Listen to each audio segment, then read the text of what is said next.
जो गुलाम आहियां, कंदो तोखे सलाम आहियां। एहसास त कर, कुझु ख़्याल त कर, पंहिंजे आशिक खे बर्बाद न कर। मां तुंहिंजो गुलाम आहियां, कंदो तोखे सलाम आहियां।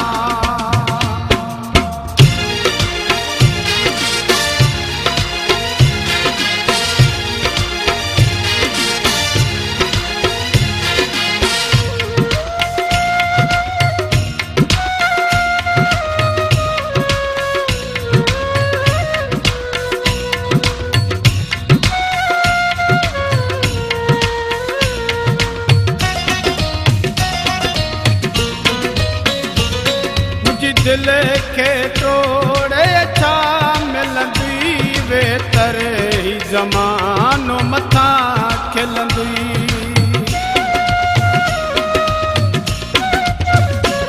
मुंहिंजी दिल खे तोड़े छा मिलंदी वे, तरे ही ज़मानो मथां खिलंदी।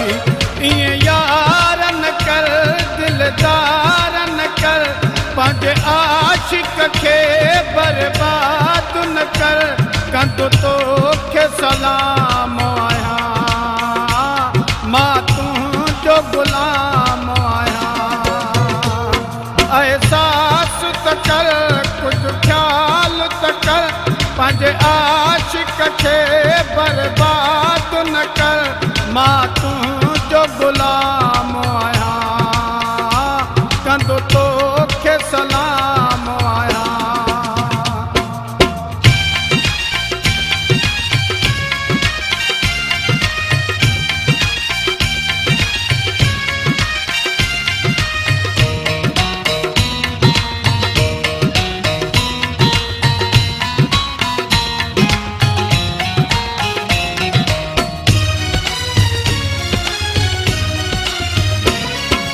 प्यार हले थो हलण दे, तूं दुनिया खे मथां न खिलण दे। तूं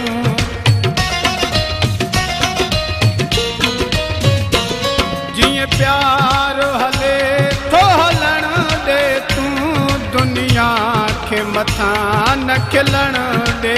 तूं वीचार बि कर, ईअं वार न कर, पंहिंजे आशिक खे बर्बाद न कर। कंदो तोखे सलाम आहियां, मां तुंहिंजो गुलाम आहियां।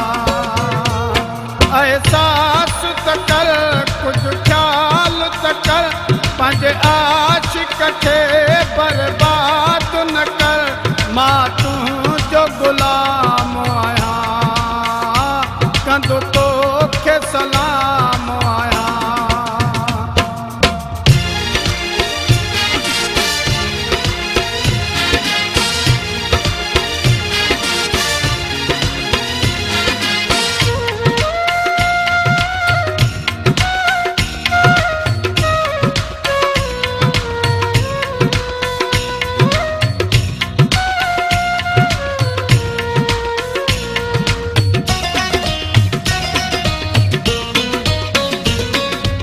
मिलंदई वही त जहिड़ी वफ़ा मूंखे दार करण जी कर न खता।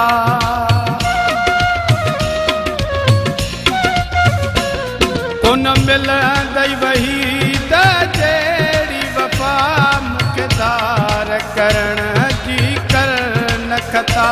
जागीराणीअ ते एतबार त कर, पंहिंजे आशिक खे बर्बाद न कर। कंदो तोखे सलाम आहियां, मां तुंहिंजो गुलाम आहियां। एहसास त कर, कुझु ख़्याल त कर, पंहिंजे आशिक खे बर्बाद न कर। मां तुंहिंजो गुलाम आहियां, कंदो तोखे सलाम आहियां। एहसास त कर, कुझु ख़्याल त कर, पंहिंजे आशिक खे बर्बाद न कर मां तुंहिंजो गुलाम आहियां कंदो तोखे सलाम आहियां एहसास त कर कुझु ख़्याल त कर पंहिंजे आशिक खे बर्बाद न कर कंदो तोखे सलाम आहियां